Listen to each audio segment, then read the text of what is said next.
Greetings and welcome to Starkville, now part of the Athletic Baseball Show, where you will find great baseball talk all week long and all season long. I'm Jason Stark. I write about baseball for The Athletic, and I'm joined once again by my good friend, writer, broadcaster, professor, distinguished former major leaguer, and the voice of Sunday Night Baseball on ESPN Radio, Doug Glanville. Doug is almost literally right off the plane after traveling all day from Houston. So, Doug, just curious how that went. Like, knowing you probably sat next to Gino Auriemma or something on the plane, right? Right. Well, you could add pilot to the list. That would be a good skill to have with the travel. But you know how it goes, man. It's good. I mean, I was in Texas for a lot of cool stuff. All the Final Four, had men's and women's. I went from Houston to Dallas. Yeah. There's a Taylor Swift concert in Globe Life, next door. So I covered the entire pop culture in the last 5 days. So I feel I'm ready to go. You did. You didn't sit next to Taylor Swift on the plane either, right?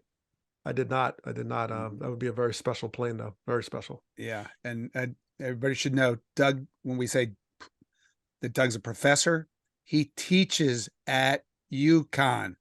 As you're listening to this, you know what happened in that game last night. Doug does not know because it's Monday. Doug, what do you think people are thinking out there? Well, it's exciting for me. A lot of my students are involved in the basketball program. They're managers. It's incredible. So all year long, usually it's men and women's, but now the men are left. So I'm excited. I'm hoping they'll win, and then I'll be able to, celebrate in class tomorrow. Today, but sure, whatever. Today. That's right. So none of those people that you spoke about, they'll actually be in class, but whatever, you celebrate all you want. Okay. Anyway, I'm glad you made it back from Texas, because today is maybe our favorite Starkville tradition of the year, because it's that day when Theo Epstein joins us to make us all smarter and explain the thinking behind all the new rules. So Theo, welcome. Great to have you back in Starkville. Happy rule change season. Thanks for having me, guys. Happy opening day. Hope you're enjoying what so far is a pretty great baseball season. Glad to have it back. Yeah. Hey, before we get started, is it okay if we call this an official tradition now? This would make, 3 years in a row that you've joined us for the first show of the season? You feel like a tradition? These days, by modern standards, that's very much a tradition. So let's call it that. Okay. So the guy who used to work for the Red Sox and the Cubs. Sure. Tradition. Let's go with that. All right, let's talk about baseball in 2023, because I think a word we could use to describe it is different. As we speak, going into games of Monday, the average game is lasting 2 hours and 38 minutes, which is right about where it was in spring training. We've had 18 games that lasted under 2.5 hours and one that lasted over 3.5 hours, and that was a 10-9 game. So we should start there. What do you thought of what we've seen so far? Well, first of all, I think it's important to issue a pretty important disclaimer, which is, small sample sizes. And yeah, it's really smart to let this play out, before we draw any conclusions. And I'm not in the business of drawing conclusions either. I'm just in the business of trying to, monitor what's going on, listen to players, listen to fans, make sure we try to get it right. This is not an end point per se, but just an important step, in what'll be an evolution of trying to get us closer to the very best version of baseball. So, no conclusions to be drawn. It's such an early point in the season that just like players aren't panicking or shouldn't be panicking, if they don't have a hit yet. We don't want any fans or pundits to be panicking or too overjoyed about anything they've seen so far. So let's take a step back. With that said, I'm proud of the industry for the attitude that everyone's had, and I include everyone in that. Players, teams, umpires, everyone at MLB, owners, fans, media folks, embraced this challenge with a great attitude. This winter going into spring training, I thought everyone made the most of spring training and the fact that there's we're averaging less than one violation per game, right? Or in this early stage combined from both teams is testament to the fact that teams really, use spring training for their benefit to try to adjust to the rules. And that, the headline is that you can never speak, you can never sort of generalize about fans and make blanket statements about them. It's not a monolith. They're fans with all different opinions who enjoy the game different ways, and no one's gonna, we're never gonna reach a point where everyone loves the style of play of the rules. But I would say in general, so far, the fans are really happy with the improved pace of play, with the fact that there's more action in the game, with the fact that the style of play looks a little bit more diverse now, where their teams are scoring runs with singles and stolen bases. The balls are getting through. Infielders are on the spot now for their athleticism, and it's just been fun to watch baseball at this pace and with this amount of action. Strikeouts notwithstanding, which I'm sure we'll get to, but so far so great. I'm really happy with how it's playing out early, and got to make sure the players feel comfortable, make sure the umpires continue to do a good job, and we'll see where it takes us.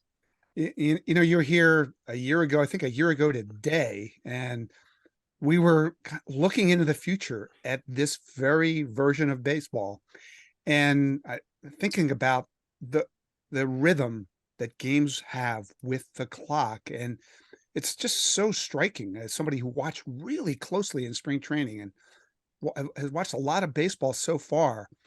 It's incredible, the stuff that we used to see that we don't see at all now. Like, I don't know what you miss most. Is it the 1,000 times a game that hitters used to mess with their batting gloves, or the full chorus of every walk-up song? Well, at my advancing age, I missed the free bathroom break where you could try to sneak one in and not miss a pitch, or certainly not miss a ball in play.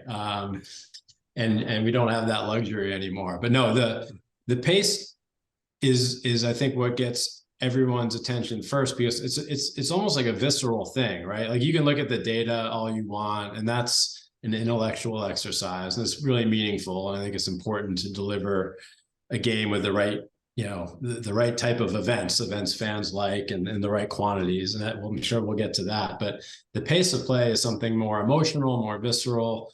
And I think the general reaction to watching this pace of play is that, like, this is the way baseball is meant to be played. And frankly, it's the way it was played for most of its history. I think Bill James made a great point a while back about that there used to be a pitch timer. It was called the sun. And when you had to get the game in with no lights, when you had to get the game in before sundown, or maybe even get a double header in, no one was stepping out of the box. No one was adjusting anything. It was, hey, let's get this thing in while we still can. And that's the way that the pace of baseball evolved. It was, you're supposed to throw a pitch in a natural cadence, sort of almost as you breathe, and it's meant to be played that way. And so now we're seeing that again. It's almost like a reawakening of sorts. So I love it. And I probably don't get the more people who have my I think more people are inclined to text me good news than bad news, because if they're out to get me, they don't have my cell phone number. But I'm getting a lot of positive texts from fans who are really enjoying the piece as well. Well, Theo, given our discussion last year, and obviously there's still a little trepidation when you're kind of messing with the sort of traditionalist perspective of baseball. So I'm curious about, are there any standout surprises that has resulted in the small sample we have so far, or just maybe commentary or feedback you've heard that's been like, well, that's better than expected? Yeah, interesting. Well, I could one thing that stood out to me in spring training was how noticeable it was that the second baseman was now on the spot now in a key defensive position, in the way shortstops traditionally are. I think all of us had gotten really used to the second baseman kind of being an afterthought defensively because of extreme shifting and because of the ability to position oneself and pretty deep into the outfield to expand your range and make those plays. That we'd come to think of it as sort of a position you could hide someone at, or you take a corner guy and you live with throwing him out there in order to get the benefit of the bat. And right away from the first spring training game I saw on, when a left-handed hitter is up, who hits the ball hard, and a lot of them do, and especially when there's a guy on first, so the first baseman's now holding that runner on, and you got to cover the hole as well, without help from the shortstop or anyone else, and without the ability to play deep back in the outfield, that second baseman is on the spot to make do or die plays. And maybe it was I just got lucky, but I saw a ton of plays, hard hit balls to the second baseman's left or right, where he had to take 3-4 steps in a dive and either make the play and record the out and get his pitcher out of a jam, or that ball got right by him. Maybe he wasn't, didn't get a good break, or didn't have the most range in the world. And now all of a sudden, now that ball's through, when in years past it hadn't been, and you're seeing first to third baseball, and you're seeing right fielders' arms challenged now. And that's precisely the type of baseball that fans told us in our outreach that they liked. They liked seeing stolen bases, first to third, great defensive plays, and diving plays. And so it's just really refreshing to see that again. And then the other thing is, the combination of more singles, which we're going to see with the shift restrictions, and more stolen base attempts and more stolen bases, which we're also going to see with the disengagement rule and the bigger bases. That's a pretty dynamic combination, right? Because stolen bases aren't necessarily worth trying when the only way you think you're going to score is a home run anyway. It's like, why would you risk the out for 90 feet or even for 180 feet if you're more likely to score just with a homer, and singles are so hard to come by? Well, now the fact that there are more singles makes it a much better play. So you're seeing more single, stolen base, single to produce a run, which is a great thing. I think the best version of baseball includes diversity of approach, right? That you might, those days in the 80s were great when you'd have, some teams that were bangers, and then you had the Cardinals who'd have, 7 guys who could fly and 1 Jack Clark sitting in the middle of it. And it's great to get, give teams more options on how to construct their roster, how to build an offense, and just how to score a run. So obviously we need to attack the strikeout issue. That's something that doesn't look like the pitch timer is going to address head on, and we'll get to that. But for now, just what it means for infield defense, putting the second baseman in these do or die positions, and bringing back diversity of offense and the single and the stolen base together. And it makes for a more interesting game, more entertaining game.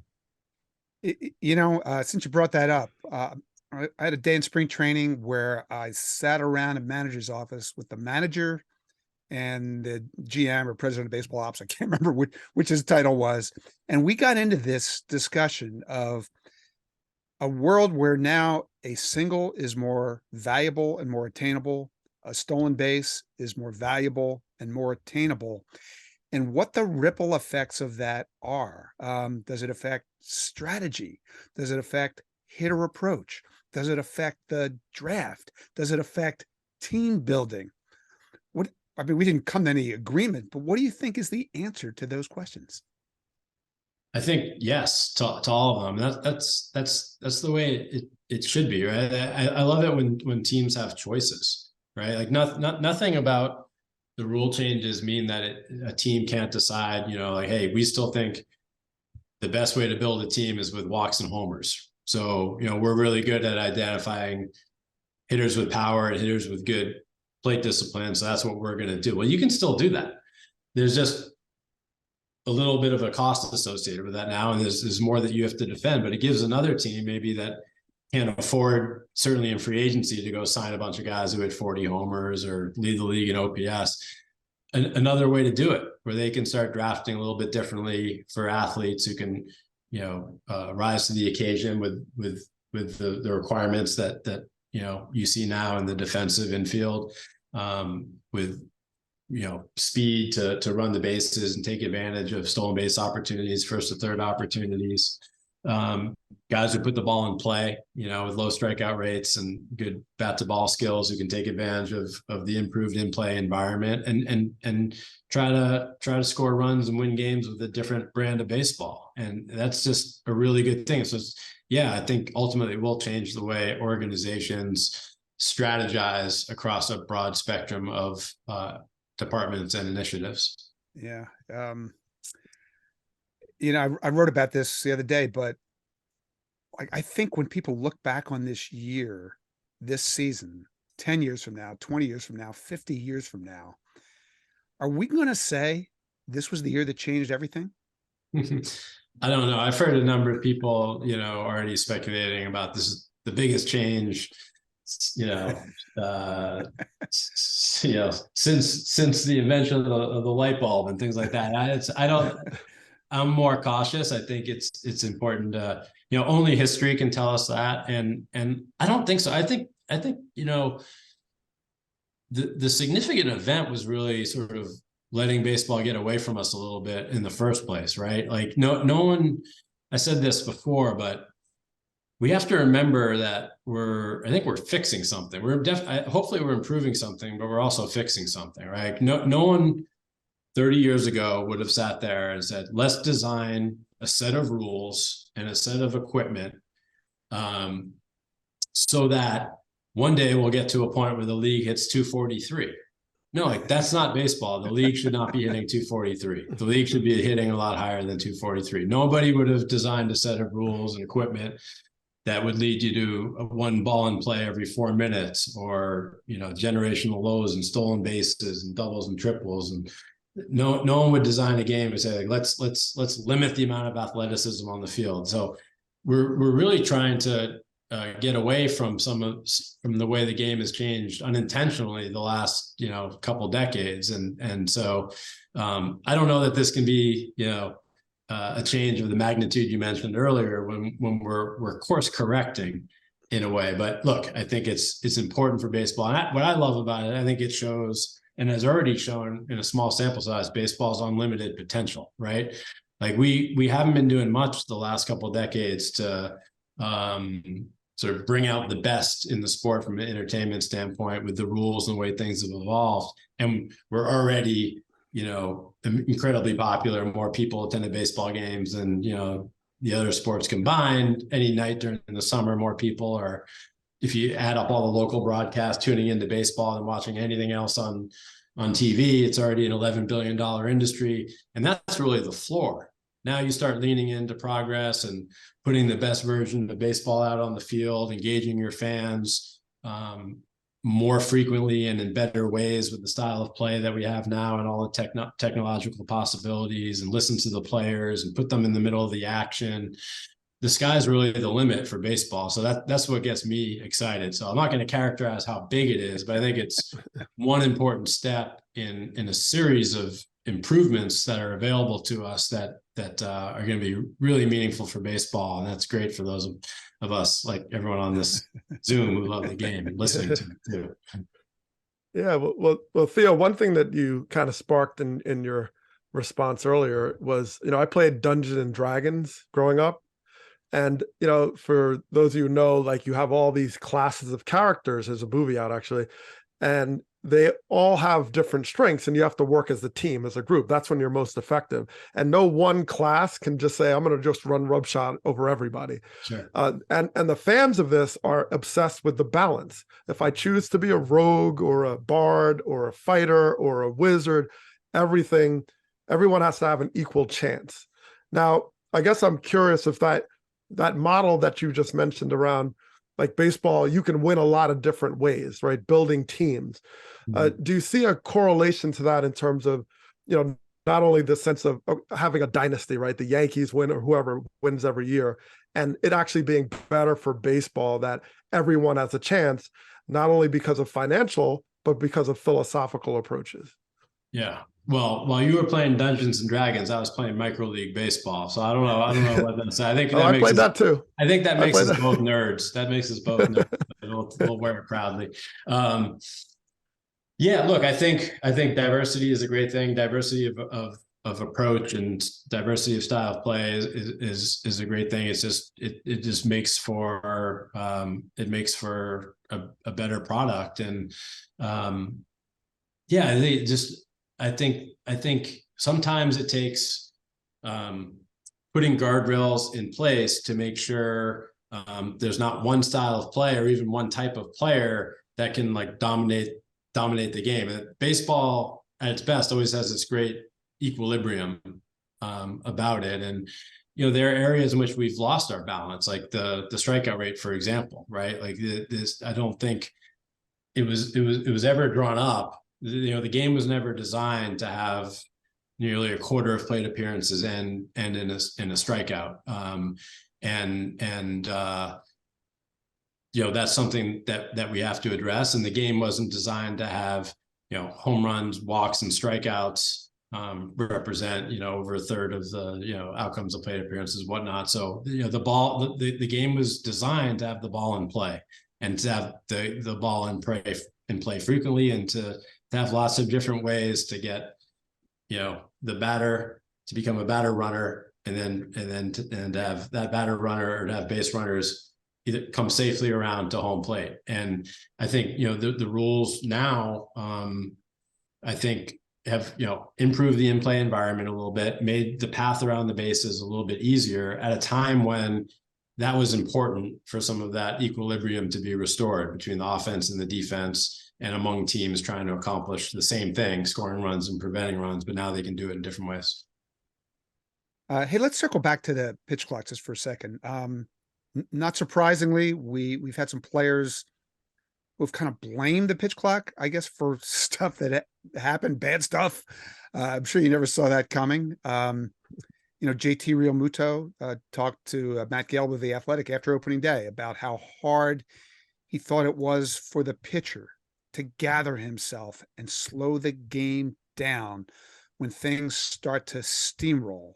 We've heard several pitchers say similar stuff to that. What would you tell them about the clock? I guess I'd make two main points in response to that.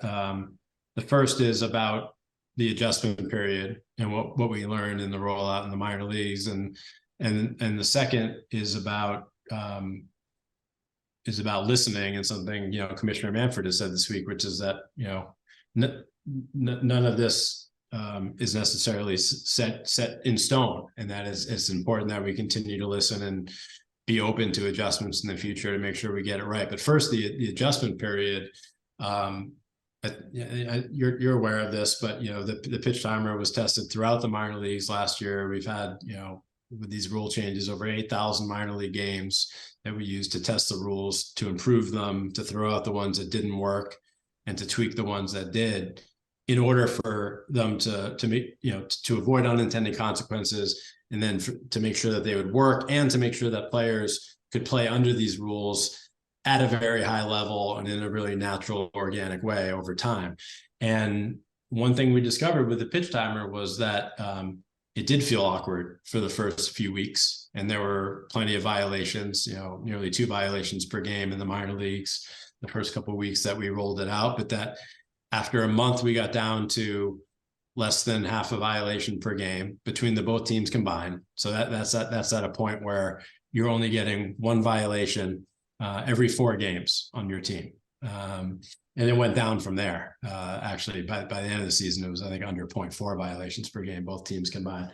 So players did adjust, and they also gave us qualitative feedback as well, that it's not just traced in violations, because there's a comfort factor as well, that the violations were a good proxy for their comfort, that after about 3-4 weeks of playing under the pitch timer rules, it became second nature and not something they ever had to really think about again. And that they adjusted their routines and their natural rhythms to coincide with the parameters of the pitch clock. So I would just say to, certainly, we don't want players to ever feel uncomfortable on a big league diamond, but that, of course, there is going to be an adjustment period. And we hope that the adjustment period in the big leagues is as quick and as effective and as complete as the one was in the minor leagues. And the early data shows that is going to be the case, if not even better, because we're only 4 days into the pitch clock world, and we're already at 0.8 violations,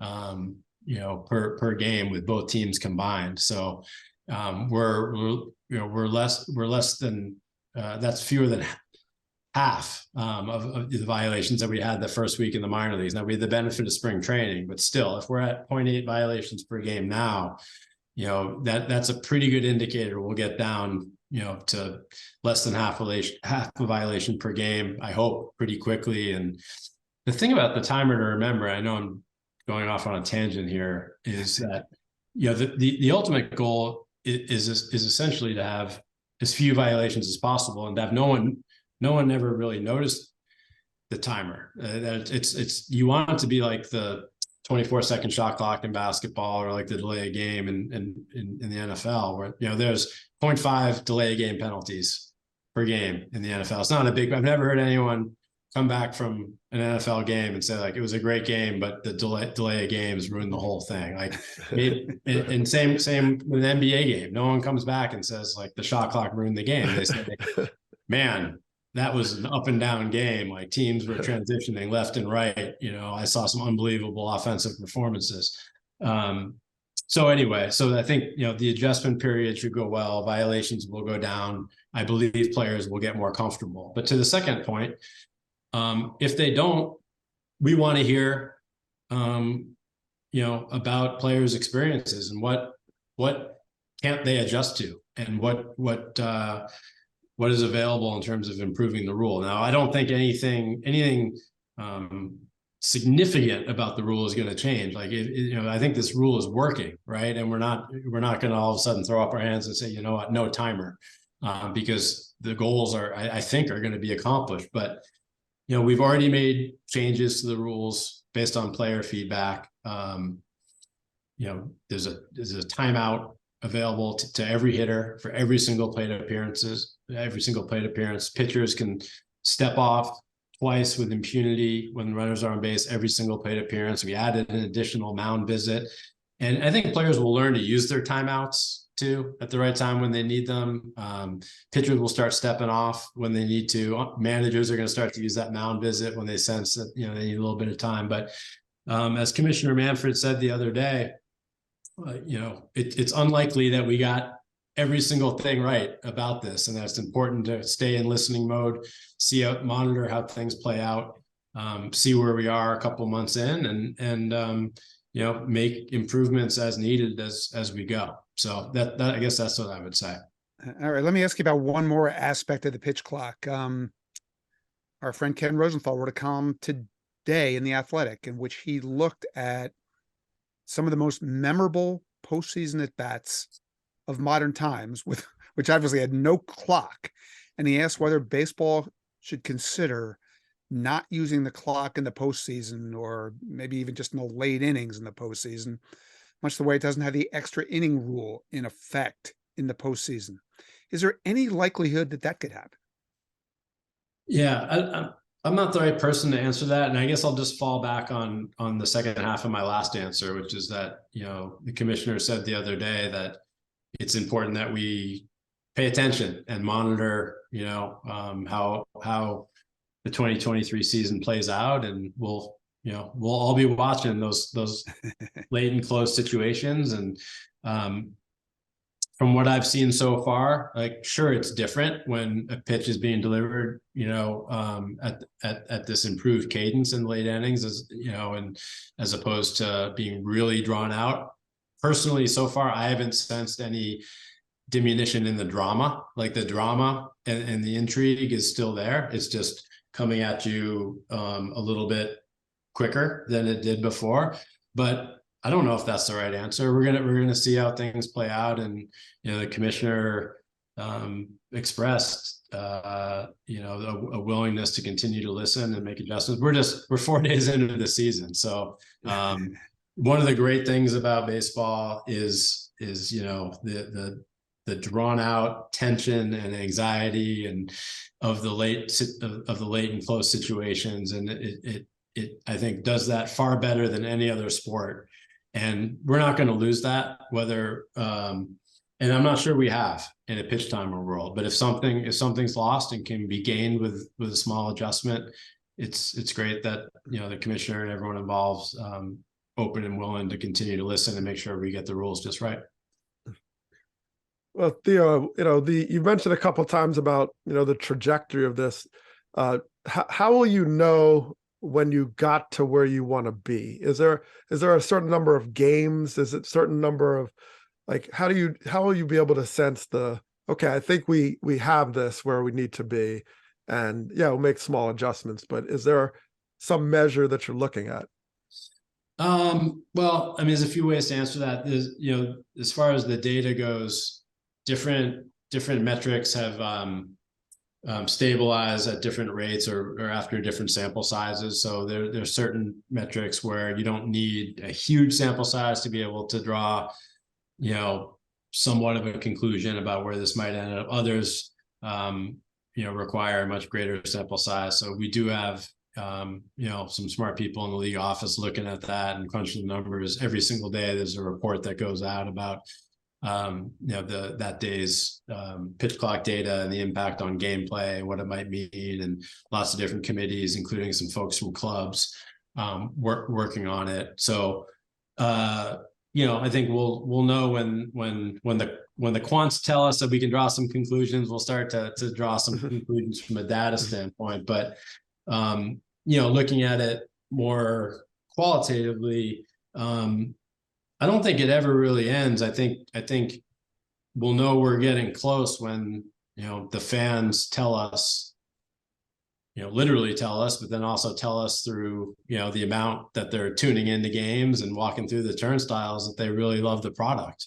And then no matter how much improvement we see in fan engagement, and we're still going to send out surveys and still going to listen to fans, because there's going to be continued improvements that we can make. And the game's constantly changing. If the last 10 to 20 years have proven anything, is that the game's going to change no matter what. Whether we pass rule changes or we don't pass any rule changes for a decade, the game's going to change, because players and teams are going to find new strategies and new ways to optimize performance, use tech data and technology in different ways that change the way the game is played. So we have to be very careful stewards of the game, make sure we monitor that and continue to put guardrails in place only when necessary to make sure the best elements of the game show up on a nightly basis for our fans. And that if there are things our fans don't like, we try to make sure, they don't become too big a part of the game. And then listening to the players too. These rule changes won't be successful if players can't play at their best. We have, the best athletes ever to play baseball are playing right now. We have some incredible, the amount of talent in the game right now is just mind-blowing, including a lot of young talent that's come up with some of these rules in the minor leagues that'll be more used to it. But got to continue to listen to players to make sure they're comfortable, can play at a high level. So when all those factors come together, fan response, player comfort and collaboration and the data, we'll know we're on the right track. Okay, we've touched on base stealing. Let's look at it a little bit. First weekend last year, there were 29 stolen bases. The first weekend this year, with almost the same number of games, there were 70 at an 83% success rate. At this rate, we'd have about 1,000 more steals than last year. And here's my question. If the success rate is going to be this high, could we have even more base stealing than what we've seen so far? Yeah. Well, I think it's important to put all of that in context. So you just listening to you, I would think that, the games in the last 4 days have just been this track meet where there's like nothing but, every game would be an Orioles game where there's 5 stolen bases a game and everyone's safe the entire time. So far, we've had a grand total of 1.6 stolen base attempts per game combined with both teams, which to me is not excessive at all. And then especially if you put that in historical context. So that, that's 1.6 stolen base attempts per game, both teams combined. Last year we had, 1.3. In the 2010s, when I think most people agree there wasn't quite enough base stealing, it was 1.55. In the 2000s, an era when, there was a good amount of stealing, but nothing crazy at all, it was 1.63. If you go back, what was the golden age of base stealing? I think it was the 1980s, right? In the 1980s, we had 2.27 stolen base attempts per game. So we're at 1.6. We're nowhere close to even where we were in the 1980s. So look, if stolen base attempts continue to rise, I think that's a good thing. But as far as it being too much, like wake me up when we've left the 1980s in the dust, because I don't know too many baseball fans who were alive in the 80s who ever complained about Vince Coleman or Ricky Henderson or Tim Raines, right? Those are like the favorite players of a lot of fans from the 80s. So if we get to 2.27 stolen base attempts per game, then we could start to talk about like, hey, what's sort of the magic number here? What's the target? But right now, I think it's a great thing. As far as the success rate, yes, right now the success rate is sky high. It's 85%. It's important to put that in context too. We've had some of the highest success rates, stolen base success rates in the history of baseball the last couple of years, before any pitch timer rules, before any disengagement rules, before bigger bases were a reality, some of the highest in baseball history. Why? Because teams were afraid to run unless they knew they were going to be safe.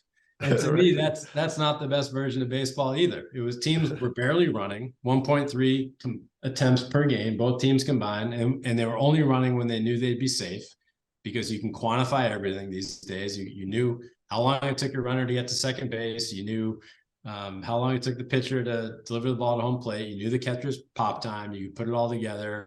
You knew what the run environment was. You know what the break-even point is. And you'd only give the green light when it was mathematically the right thing to do. Great, but also kind of boring.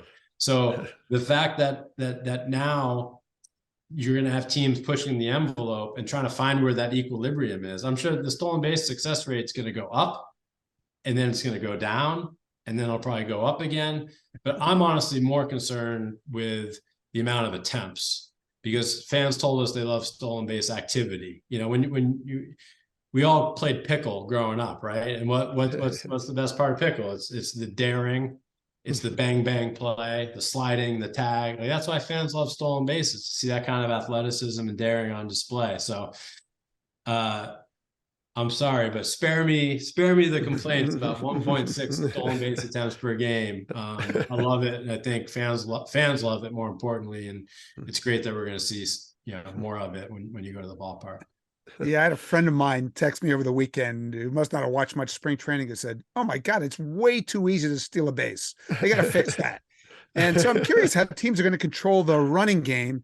And so I was going to ask this, but I know Doug wants to ask about the Trey Turner play on Sunday Night Baseball. He's all worked up about that. So Doug, go ahead. Well, I mean, you're speaking my language, Theo. I mean, the idea of encouraging the running game and just getting away from this, total risk averse approach to it, right? We're inspired by the Minority Report, the low percentage Tom Lawless home run in the World Series. We loved it, Ozzie Smith, right? But this play was when Trey Turner was at first, Martin Perez was pitching, and Jonah Heim was catching, and I think Heim called the timeout as the clock was going down, but Turner had already taken off. And so I think they determined it was a timeout, and Turner was sent back, even though he had this monstrous jump. But in the process, the clock also ran out. so it was like, okay, I didn't know what was going on. But really, that play actually, my understanding is that play had nothing to do with the clock. Like the old rules about timeouts and whether the umpire is going to grant a timeout or not based on where the pitcher is and set and about to deliver and what's going on the bases, that hasn't changed. So it's up to the umpire whether he's going to grant time or wait, not. even with 2 seconds left on the clock? That's up to the umpire whether he's going to grant or not. I thought that was a violation to call timeout that late. It's not on the catcher though, huh? Well, no, there could be a valid reason to call timeout. You could have something in your eye. There could be a distraction on the field. It's up to the umpire whether to grant that. Yeah, I just wonder, as like a base stealer, it makes sense watching it, and it's been fascinating just observing and calling these games. But it's like, as the clock gets down to 2, I'm gonna go. So is there like a priority of okay, I take off and then the clock runs out? What happens in that situation? Is it a ball, or you get the steal, or once he starts running? Well, that's different, because before, in reality, it was a situation of a batter requesting time. And the timeout was granted. If the clock runs out, if but I'm the already clock gone. runs out on the pitcher, my understanding that would be a violation. Yeah. So even if I took off, if I took off, if I took off I had this great jump, but then the clock runs out. Yeah, I guess I'd have to research that and get back to you. But my understanding is that would still be, unless the pitcher steps off, which would be in disengagement. Yeah, that it would be if the pitcher's set, I think that would still be a disengagement. I mean, well, so to your point about like increasing stolen base attempts, I mean, this is totally my base stealing bias. Yeah. Like the balk versus the stolen base, like selfishly, you're like, I want the bag, right? Even though like the punishment is maybe the same. No, we considered at one point, the disengagement, the third disengagement violation, of which I think we've only had one so far this year.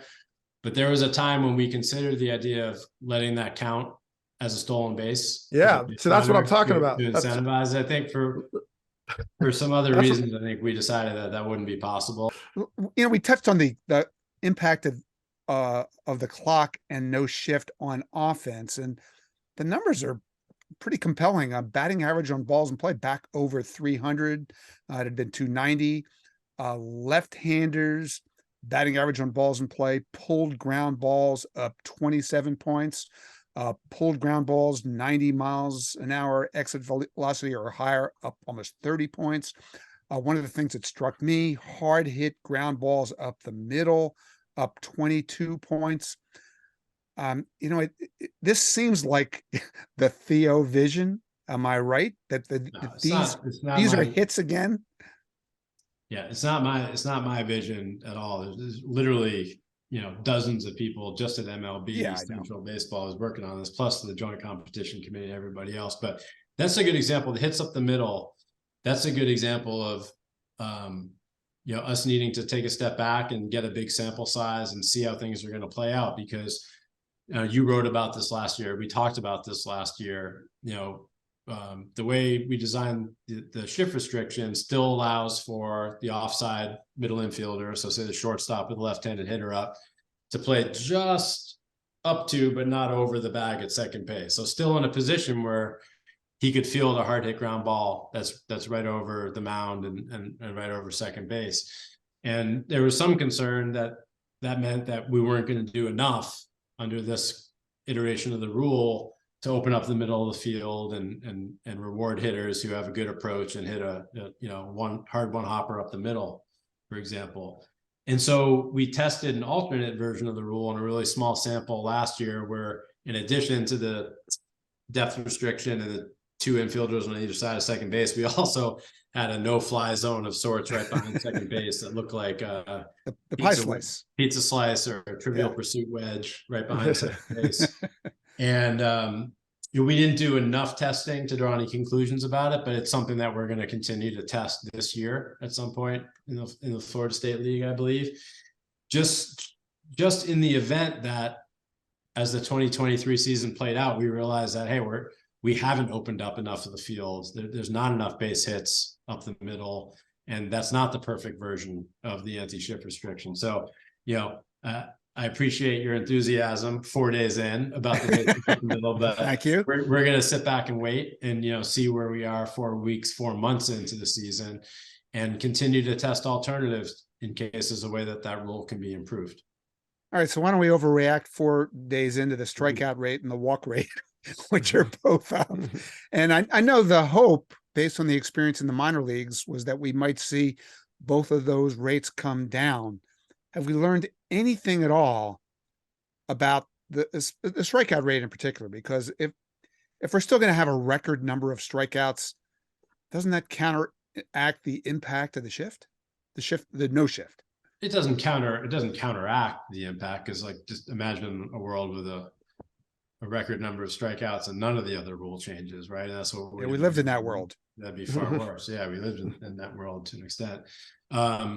Look, I think the strikeout rate. It's hard to peg it as a product of the pitch timer, because so many other things go into it. For example, I think that foreign substance enforcement is a bigger determinant of the strikeout rate than the pitch timer, because you can just about prove that, because if you look at a chart of the strikeout rate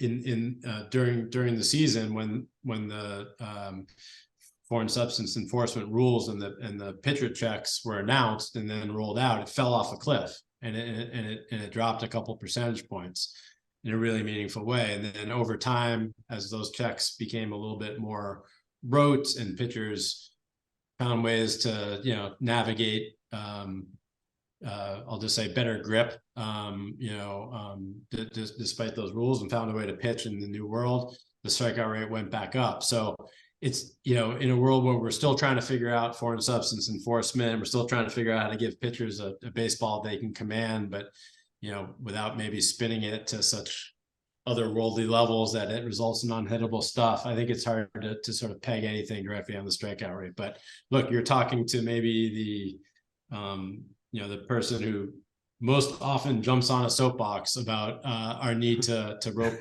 rein in the strikeout rate. Like, we talk about the best version of baseball. The best version of baseball does not have a 23% strikeout rate. It has a strikeout rate that's well under 20%, and we have to find a way to get there. And was there some hope, and is there still some hope that the pitch timer regulations and some of the other new rules might lead to a world where there are fewer strikeouts? Yes. Very early returns, counting spring training and the first few games of the season don't indicate that. But again, it's far too early to tell. But there are a lot of other things being discussed and worked on and experimented with behind the scenes, including in labs, that hopefully long term will help create an environment where the strikeout rate is greatly reduced and the ball's in play a lot more often.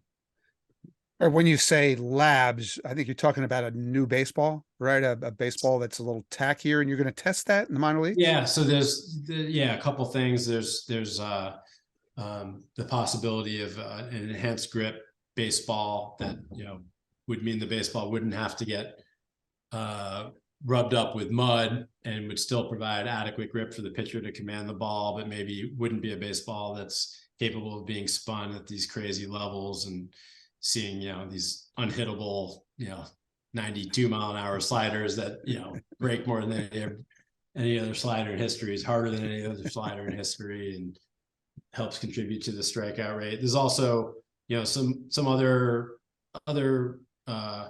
ways to potentially use the ball to improve contact. Just what you said, the enhanced grip ball, since it doesn't need to be rubbed up, it's whiter and brighter than the baseball you see in play in the big leagues now that's rubbed up. And in a very small sample in the minor leagues, when we use the bright white or brighter white enhanced grip baseball, we saw strikeouts go down and we saw contact go up. So obviously strikeouts and contact rates a function not just of the nasty stuff that modern pitchers are delivering, but also hitter bat to ball skills, hitter approach, and everything else, and hitter pitch recognition and tracking. And so if you create a baseball that's maybe easier to pick up, it's easier to recognize spin and easier to track, maybe that contributes in lowering the strikeout rate a percentage point or two. So yeah, I'm not going to get into everything we're doing, but there's a lot of thought being put into, how to help the hitter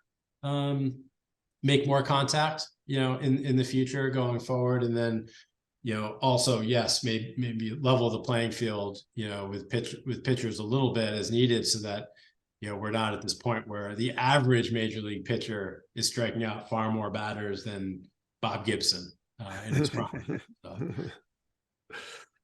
I was thinking about research a little bit. Are there any, in terms of reading material, and you mentioned about, best versions of the game. I mean, I'm sure a lot of it is data, but are there any storytelling examples of books you've read or research you've done that kind of crystallizes a vision for you? I think the most important reading material is really the testimonials from our fans. We did not only surveys and polling, but also focus groups and interviews. And so that's been really meaningful. And then the testimonials from the minor league players who and coaches who played under the new rules. So that stuff's really important. But look, I think when I was talking earlier about fans' reactions to the pace of play and the aesthetics of the game and what they're seeing, I think I used the words like visceral and emotional, but it's also really like romantic in a way, right? Like we all fell in love with the game at a certain point in time, and usually that's the version that resonates most with you, you know, when you were 12 years old. Well, it was the 86 season when I was 12 years old. And so I also learned what it's like to have your heart broken when the ball rolled through Bill Buckner's legs. But so we have to, I think, tap into that on one hand. And, you know, I think it's important to recognize, you know, to sort of like be in touch with those emotions of what we love about the game and why, but also recognize it as a limitation. Like, not everyone loves the same version of baseball that I love. And my kids now, they're 15 and 8. So 12-year-old would be right in the middle of that. But, you know, they have different sensibilities and like different things about the game and a different style of play than I had when I was 12. So, you know, we can't rely on simply like our own remembrances of what was great about the game, or you know, the baseball knowledge. You know, you asked about reading material. I love the John R. Tunis trilogy about baseball, The Kid from Tompkinsville, World Series, and what was it, The Kid Comes Back. And so like that's you know, that informs like my romantic notions about baseball. It doesn't mean anything to my kids. I tried to get my oldest son to read it like 5 times. He read about 5 pages, and this is terrible, and threw it down. So, you know, everyone's different. I think we have to just listen more, you know, more important than like any one individual's reliance on memory or reading materials. Just listening, being in touch with the modern fan, understanding that fans all look for something different in the game. They're all product of their own experiences, appreciate the game differently, and just try to help promote the version of baseball that appeals to the most fans and makes fans the happiest as a whole. Well, Theo, is there one testimonial that stood out, or anything that stood out of what a fan relayed to you? I think it's just the, you know, it's hard to find consensus among fans about, you know, what they like about the game. But look, some fans love strikeouts, right? Like the strikeouts are awesome. You know, I remember listening to the radio around the kitchen table for Roger Clemens' 20 strikeout game, you know, as a kid, in his first one. And so, you know, some fans just love strikeouts. I'm not saying like all fans want more balls in play. There's not someone out there who says like, no, I want to see as many strikeouts as possible. I want to see as many 103-mile-per-hour pitches as possible. I want to see 450-foot home runs. That's all I care about, is like, you know, those extreme events. There are fans out there like that. But as a whole, it was this consensus that we want to see more action. We want to see it more frequently. We want to see more athleticism.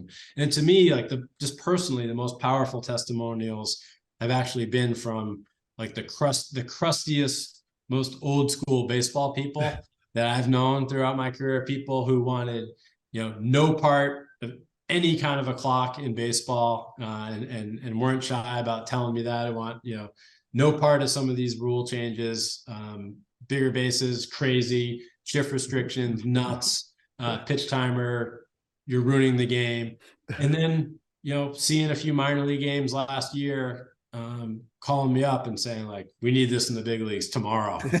Like, I can't believe, you know, I can't believe where we've gotten to, and we need this immediately. And then same thing happened in spring training this year. And then the phone's been blown up again this year. Obviously there's a selection bias in there, you know, with who's in my phone, who's calling me or whatever. But yeah, some old school baseball people who probably haven't liked any changes to the game, you know, in the last many decades, are into this restored pace of play, and, you know, seeing ball in play with, you know, singles, stolen bases, seeing infielders on the spot, seeing athleticism. The games felt different, you know.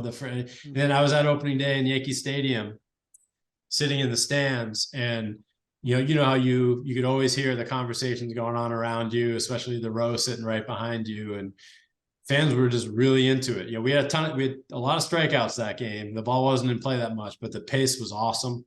And fans were really into the improved pace of play and how quickly the action was coming at them. So that was great to hear firsthand too. Look, there's some fans that want the games to last longer so they can drink more beer and eat more hot dogs. Yeah. So you can't keep everybody happy. But Never. I can't let you go without at least asking about what's next. And Commissioner had some interesting stuff to say last week about the future of the electronic strike zone. What do you think are the biggest obstacles to seeing some version of the electronic strike zone in the big leagues, say by next opening day? Yeah.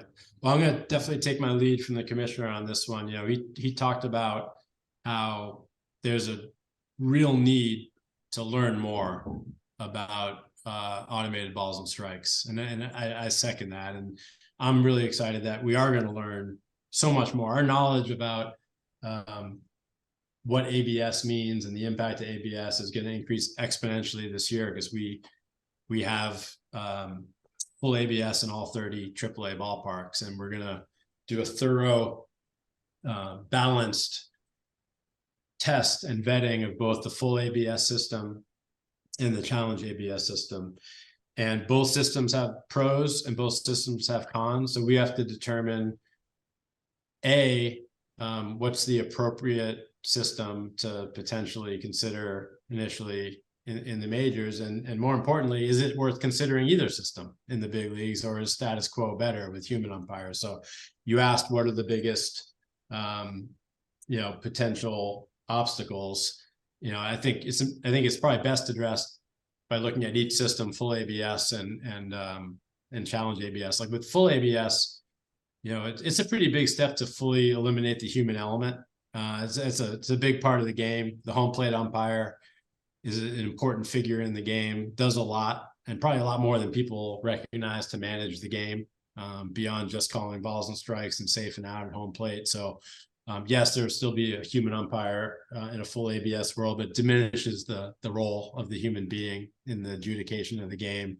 That's a pretty big deal to go from 0 to 60, from all human umpires to full ABS right away. There are some unintended consequences that come with full ABS. For example, you're basically eliminating catching framing completely out of the game. And throughout baseball history, how a catcher presented the pitch and how the catcher received was an important part of the game. And there are a lot of players who make their living in part or even in full in some cases because of their excellence at that skill. So that's an important unintended consequence to consider. There's a chance that full ABS would increase the rate of strikeouts and the rate of walks, because automated strike zone doesn't care if you're in a blowout game. It's only going to call a strike if it's absolutely within the strike zone.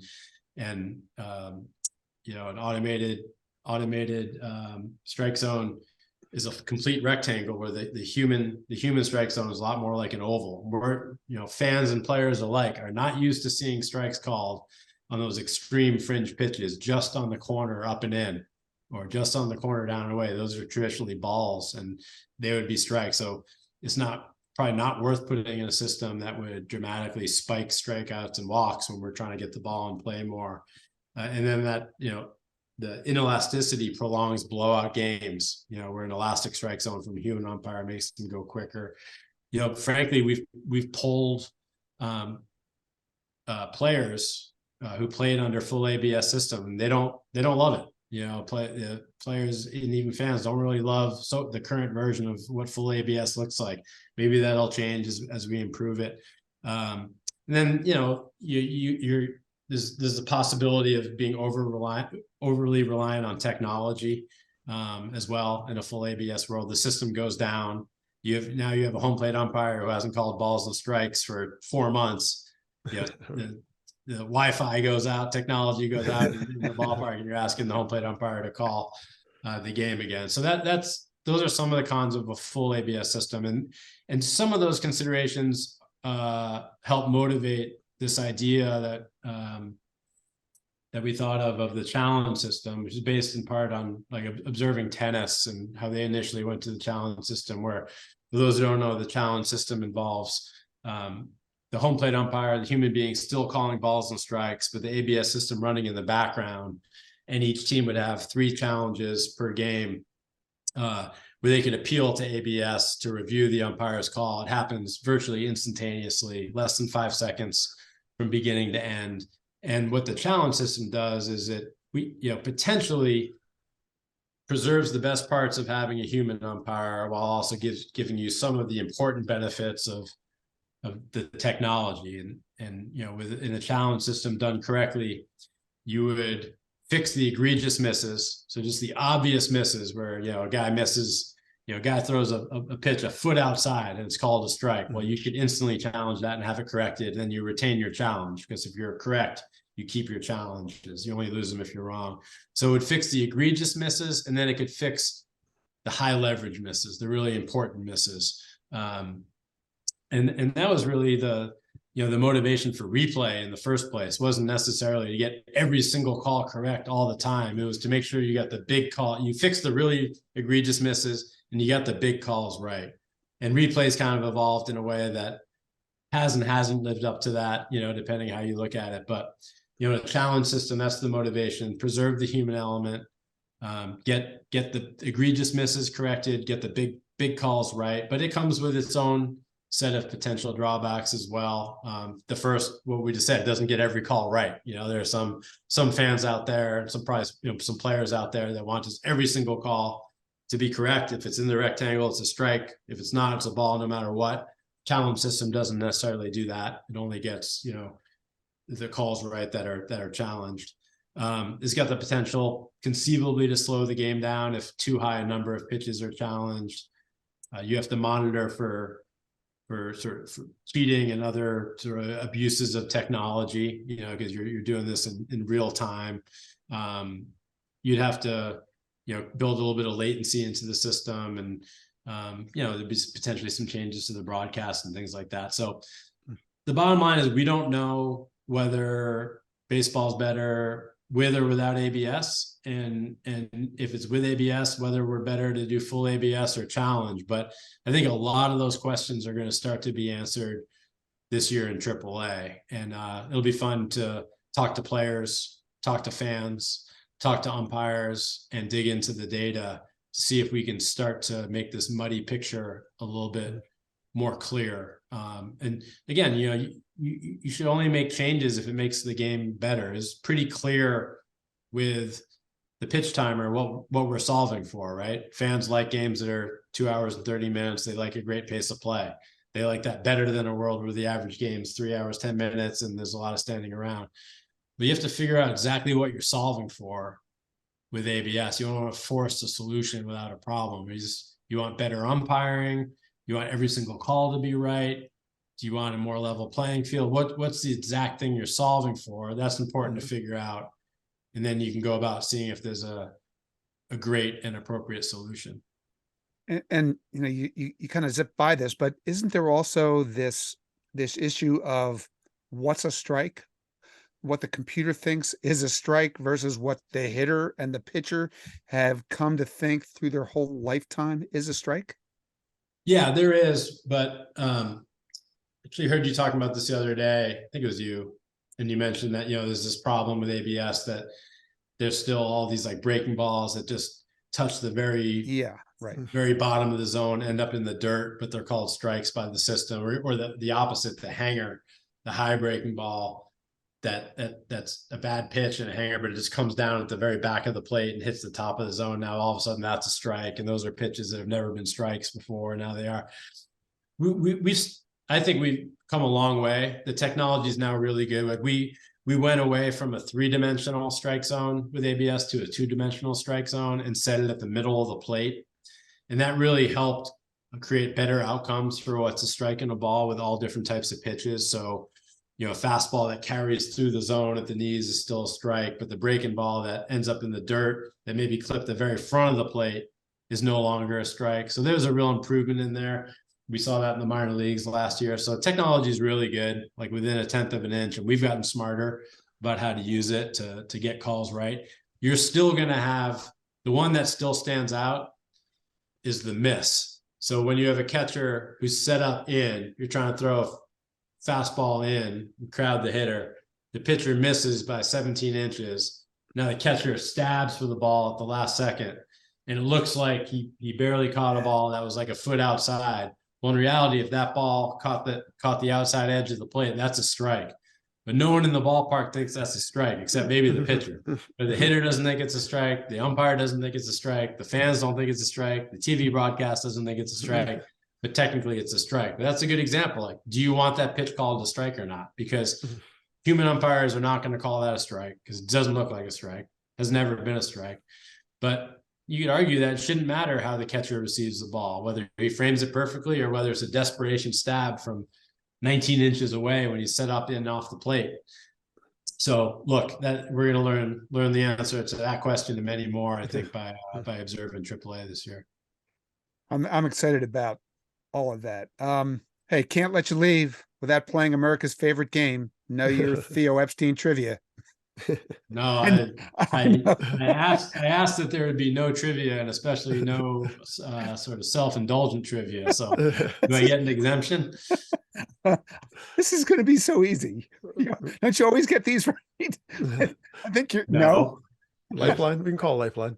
All right, I'll tell you what we'll do. We'll help. We can help. We'll apply the Glanville rule where you won't have to get every answer. Okay. And if I don't get it, we edit it out. Okay. You were all right. It's a deal. You were with the Red Sox, what, 10 years? Cubs, was it 9 years? I think, does that sound right? 9 years as GM of the Red Sox, 10 years total, 9 years with the Cubs. Yeah. Okay. So in your time with the Red Sox and your time with the Cubs, there were only 4 players who got a hit for your Red Sox and your Cubs teams. So I'm not going to ask you to name all 4, but it's a really funky list. How about you try to name 2 of them? How about that? Red Sox and Cubs. Okay. Darnell McDonald is definitely one. He's definitely one. Yep. Good one. Let's see. It's a funky list. David Ross. David Ross is correct. See, it's easy to play. Rossi got any hits in his first Red Sox? he got one hit for the Red Sox while you were there. One. How many? One. One. I see. Yeah, he only got one. Yeah, he was a trick answer. Hey, there was one pitcher. You'll get him. Think John Lackey. Yeah, because Lester never got a hit. Yeah. Okay. So Lackey. Who's giving me a hint about the 4th guy? The 4th guy. Nobody would remember him except you. He was a Red Sox draft pick, pretty high pick, and then just kind of wound up with the Cubs later. He got 41 hits for the Red Sox while you were there and 32 for the Cubs. What position did he play? Oh, Ryan Kalish. Ryan Kalish. You got it. See, you nailed this. I knew you would. Theo knows all. That we just proved it. Hey, man, we could talk to you about this stuff all day long, but you've got a sport to help fit a vision that you and others have been trying to reach, and we're seeing it happening. So thank you for doing that. Thank you for visiting us. We'll see you back in Starkville next opening day. I get a brief closing statement because a number of times throughout this podcast you've said Theo vision and what you were hoping for and things. So I get the ability to say, like, I am really proud of the industry, for not that anyone's to go to a different sport spiking the football, because we have a long way to go and a lot of things are going to go wrong, but it's been amazing to see the attitude the players have had, what they've had to deal with, counting the minor league players having to try to advance their careers and get to the big leagues playing under rules that were, you want to talk about new rules, they were really new when they were playing under them, and including a bunch of rules that didn't work out. So credit to the players, their open-mindedness, their flexibility, their ability to still play at a world-class level, even with a changing rule environment around them. The clubs, for really digging in this offseason and spring training and helping their players understand the new rules and help prepare them to play and win in a new rule environment. And then the Players Association, their cooperation with the Joint Competition Committee, the umpires have been incredible. Bill Miller is the umpire rep on the committee, but they studied these rules intensely in the off season and spring training. Obviously we all improved during the course of spring training, but they just did a great job getting ready for opening day. We're asking umpires to do so much more now than they've ever had to do in the past. And then, Commissioner Manfred and his staff at the commissioner's office, Morgan Sword's department, and I work closely with Morgan, Mike Hill, Joe Martinez, Reed McPhail, among others, Dan Halem. they worked their tails off to make sure this thing went well. Because you mentioned it earlier, but there's a lot of holding your breath when you're making changes to this great game, and you want to make sure things go well. So it's been such a massive industry-wide team effort. I'm privileged to play a small part in it and just have a seat at the table, but hats off to everyone involved. And hopefully, we're delivering a better product for our fans, and we'll continue to try to, monitor and do our best to help deliver a great product to our fans going forward.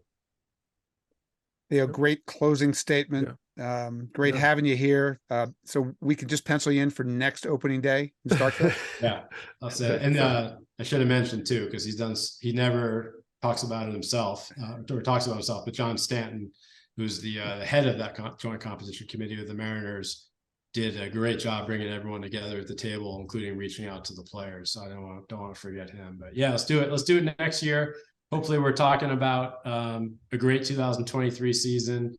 Maybe we're talking about even more balls in play, and certainly will be, I'm sure you'll be digging into the data, telling us what went right, what went wrong, and most importantly to you, what was idiosyncratic out there.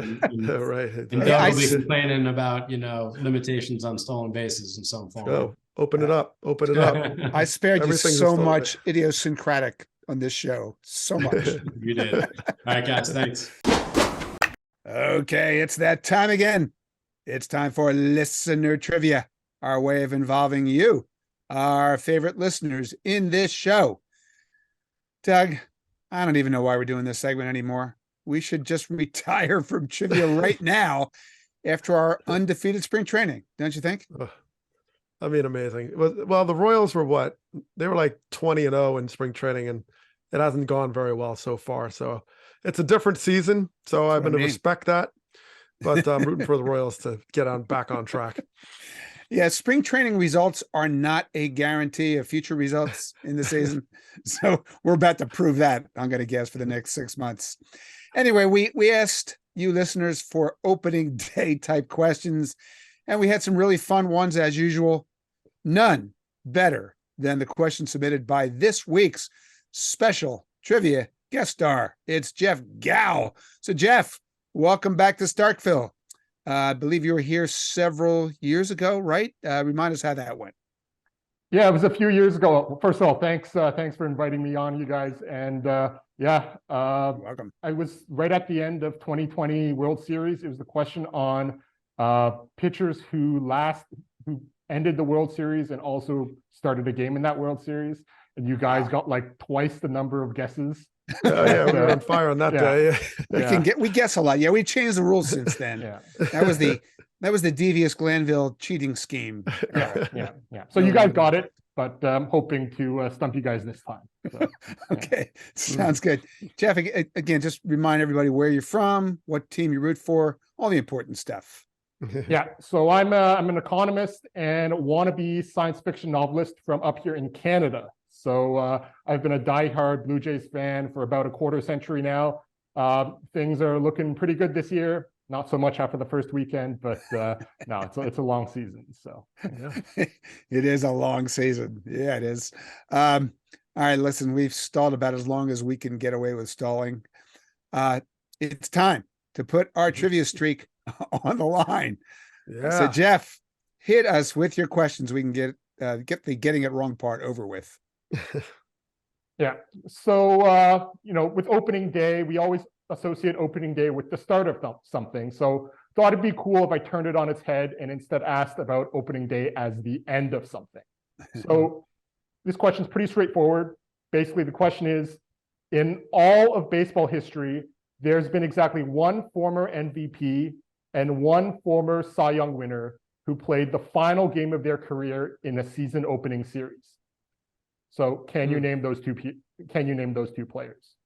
Okay. And just as a hint, also he had a hint in there too. So. Yeah, just as a hint, both of these last games took place in the wild card era. So since 1995. Okay. So we have an MVP and a Cy Young playing their final games of their career in the season opening series. Good one. Good question. Season opening. Okay. So luckily, I know, Doug, you were stumped, but I know one of these off the top of my head. The former MVP has to be Ichiro. Remember the Mariners opened the season in Japan a few years ago. So they took Ichiro with them. They kept him on the active roster just for that series, and then he retired. So he's one. He's got to be one. The question is, who is the Cy Young? And like, I'm pretty sure this is different. Ichiro, that was a ceremonial thing. Felt kind of like a career achievement award. With the Cy Young, I think it almost had to be because of an injury. But who was PEDs. that? Because could be PED suspension. Did someone get suspended and then retire? No. It's definitely possible. No, it's possible, but no. So the question is, all right, I guess anything's possible, but just I was thinking along the lines of guys who got hurt. Doug, for some reason, the name I thought of was Brandon Webb. Remember Brandon Webb, right?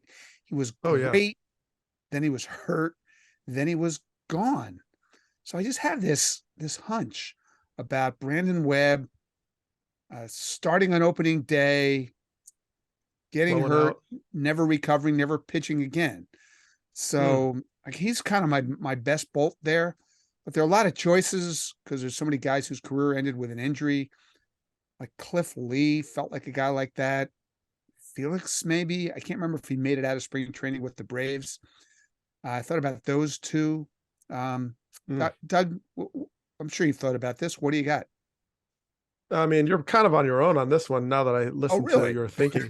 Well, I mean, yeah, I think, well, okay, I guess one qualification or question is, I mean, when we're saying retiring, it's like their last major league game because people make comebacks all the time. And so we're just saying last like major league appearance was in that opening last series. major league game. Yeah. Okay. Right. Yeah. I mean, well, Cliff Lee and Felix is interesting. I mean, first of all, Brandon Webb was a nightmare. Okay. Sinker baller. I never hit a sinker baller except foul it off my shin or swing over the ball. High ball hitter. Noted high ball hitter. So just that alone would make me vote for him. But I know he did blow out and he just kept having injury problems. Right. And I don't know if he ever made back, but I didn't even know he was a Cy Young Award winner. So that's another one I didn't know. So yeah, I have no idea. Like Cliff Lee, Felix Hernandez, those are interesting answers. But I mean, Roger Clemens, how did he end? How did his career end? How did Roger Clemens' career end? Not well. There's a little no Mitchell report scenario, right? Yeah. So just, I mean, Randy Johnson. I don't know. I would like Mariano. Yeah, Randy. Oh, you know Mariano what? never won any award. Here's a question. What about? No, maybe not. Kevin Brown, was he a Cy Young Award? Because he like went to Yankee. Remember he disappeared. He like told because I was with them in spring training in 2004, 2005. Yeah. And he was just like gone, right? He just like never came back. Did Kevin Brown win a Cy Young? I think he did not. I could be wrong. So it's really hard. That's one of the hard things about these questions is it's hard to keep straight in your head who did and didn't win these awards. I think he was a close runner-up, never got there. Why don't we just guess? Okay, like I don't really know. We have Ichiro for sure. On the Cy Young, we're just throwing darts. Want me to just guess? Yeah, well, yeah. Go ahead. Let's do it. I can't help you. Okay. Well, thanks for playing. I threw some names out there. Yeah, you did. Jeff, is there any chance that it's Ichiro and Brandon Webb? You guys got it. Oh, really? Jason got it. Okay, that expression, you guys. Wow, I'll take it though. Yeah. I didn't talk you out of it though. I didn't talk you out of it. That's exactly. Yeah, you get credit for that. That's the good news. Okay, wow, I'm not going to impressive. I don't even know if I should allow Doug to take part in the rest of the show. But Doug, look, this is ridiculous. We've now gotten 5 in a row. Has that ever happened? I mean, what was our longest streak before this? 1? 1.5, I think. I think I always give myself half credit. Okay, you get no credit for this one. Amazing. I'm like stunned with Brandon Webb. Wow, he was nasty. Jeff, what happened What there happened? with Brandon Webb? Yeah, well, he won the 2006 Cy Young, had 2 runner-up seasons in 07-08, then pitched Yes. opening day versus the Rockies, left after 4 innings with a shoulder injury, and never made his way back onto a mound. Very sad. I cannot believe that I remembered that. I Yeah, can't even explain it. Just one of that those. is impressive. That's just one of those absurd things that's rattling around my brain. I wish I knew why. I don't know why. But look, here's the good news. We have made it through the worst portion of this segment, which is the part that involves us. Now comes the best portion, the part where we bring in the mayor of Starkville, Tim McMaster, to play another classic play-by-play clip involving this week's answer. So, Tim, what do you got for us? So a perfect spring training followed by 1-0 to start the season. Amazing. Wow. I mean, this is amazing. unprecedented Like the Starkville. Texas Rangers stuff. All right. So we're going to go back to the good thing about this trivia question is we can actually have the moment, right? So we're going to go back to March 21st, 2019 in Tokyo, Japan, Ichiro leaving the field for the final time. Scott Service has come out, and the Mariners players are going to gather. This will be the moment.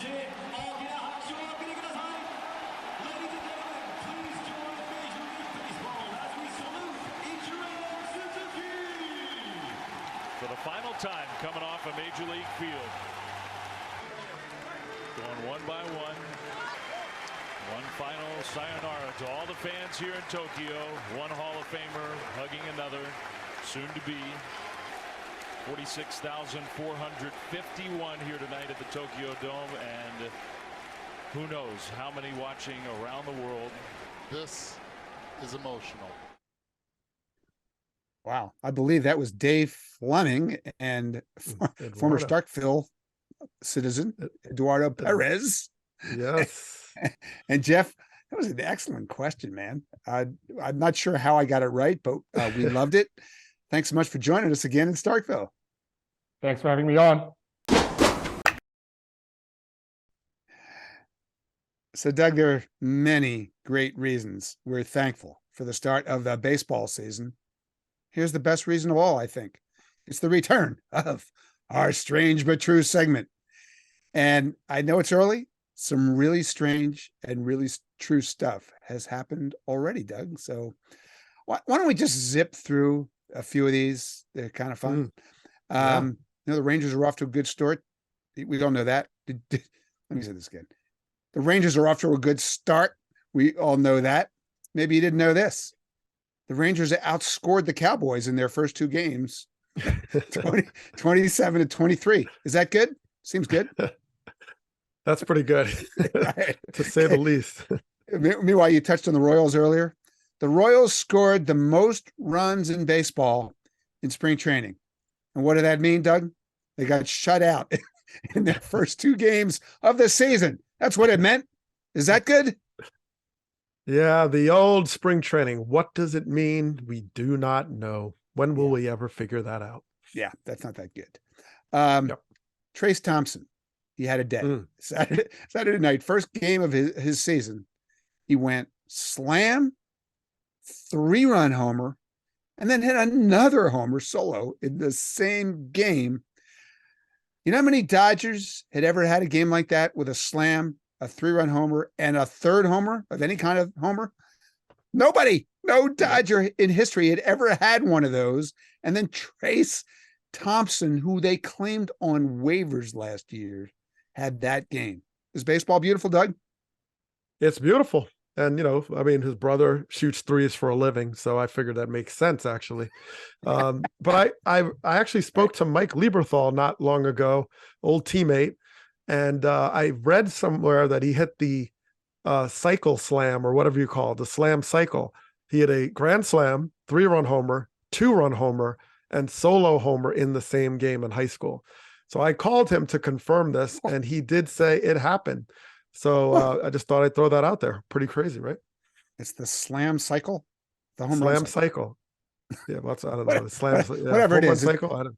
Whatever it is, it's a hell of a day. Let's say 4, 3, 2, 1. So that's 10 RBIs. 10 RBIs That's a on good one. 4 home runs. Yeah, pretty good. Yeah, Trace Thompson's not that good. He only hit 3 and had 8 RBIs. Okay, also Saturday, Adam Duvall came to Mhm. the plate in the 9th inning. He needed a single for the cycle. The only reason he got to the plate at all was because the Orioles dropped the final out of the game in left field. And don't try that at home. But instead of hitting for the cycle, getting that single, you know what Yeah. Adam Duvall did? Here's what he did, Doug. Rev Snyder, the base runner, swinging a drive. This one deep. Oh, it's high up there. That ball should be out.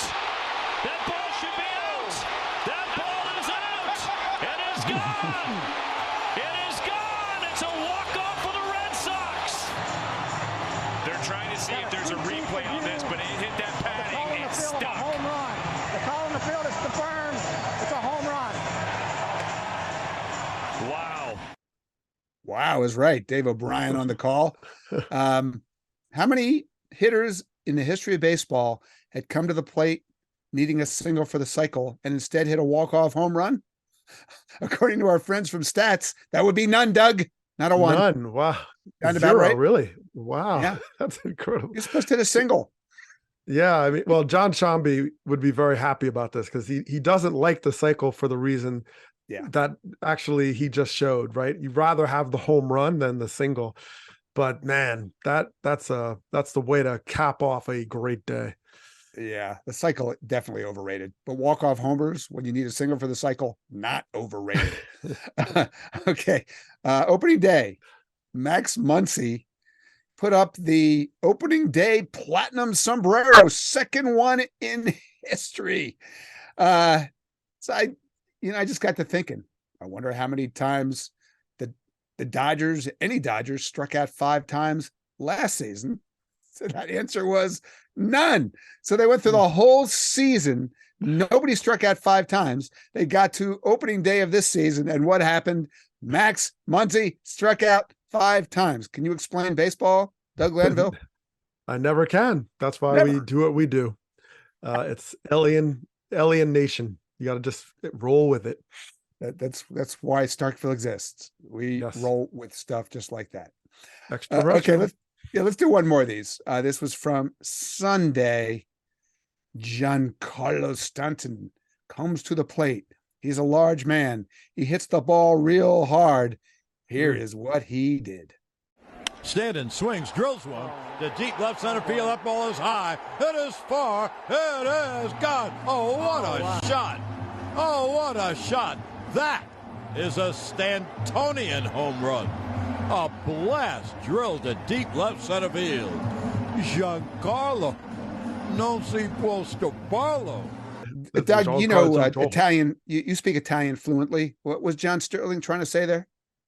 No idea. My Spanish is pretty good. I know they're kind of closely related, but I never did get the Sterling call, but I'm glad he coined it and put his name on it. Yeah, I think that was Italian for that ball just went over the batter's eye. Okay. That ball, Giancarlo Stanton hit a ball 485 feet and 117.8 miles an hour, and it went over the batter's eye in Yankee Stadium. Doug, how many balls have you? How many balls have you hit over the batter's eye at Yankee Stadium? I hit it over the L screen from the pitcher during batting practice, so I take that. Well, if it goes over the batter's, if it goes over the batter's eye, it makes it an eyebrow. So that's what I think. That makes sense, right? If it's over the eye, it's an eyebrow. So we'll call that an eyebrow home run. I like that. Just write that down. Did he lash it? It could be an eyelash. Eyelash? Yeah, it could be an eyelash. Yeah, I like that. That might be even better. Eyelash. Yeah. I was going to ask you how many times you would have had to hit a ball to get it to go over the batter's eye at Yankee Stadium. Well, with a golf club, maybe twice. If I had a golf club and a golf ball, I'd probably hit it that far. Yeah, because you need a lot of loft on it because that batter's eye is big and tall. Yeah. Anyway, 1 iron, 2 iron. Strange but true is back, Doug. Baseball is back. Strange but true is back. Regular season Starkville is back. It's a beautiful thing, don't you think? We are back, and it is our opening day too. And I think we're going to score a lot of runs this year. In trivia, or just in general? Well, in general, but we'll create our own thing. Try to help out next week. That's all. Anyhow, that's going to do it for this week's show. We'll be bringing you podcast magic just like this one all season long on the Athletic Baseball Show, which is available in its entirety, absolutely free, everywhere you get your podcasts. And if you'd like to read any of the fabulous baseball coverage in The Athletic, you've come once again to the right place. If you go to theathletic.com/baseball show and you're a new subscriber, you can subscribe for just $2 a month for the next 12 months. What a deal. Amazing. But also remember, you too can be part of this podcast because every show we pick some fun listener trivia question, and then that lucky listener gets to join us right here and prove once again that there's almost no baseball trivia question that Doug Glanville can't get wrong, even if I get it right. So in order to do that, you have choices. One choice is email us at starkville@theathletic.com. Starkville has an E on the end, of course. Or you can still visit the Twitter, which is still operating, and Doug Glanville is operating within the Twitter. Doug, where can we find you at the Twitter?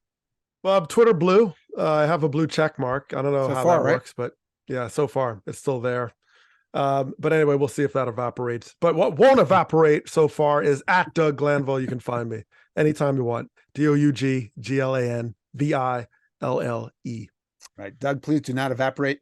You can find me at Jason with a YST, JAYSONST. Please hashtag your questions, hashtag StarkvilleQS.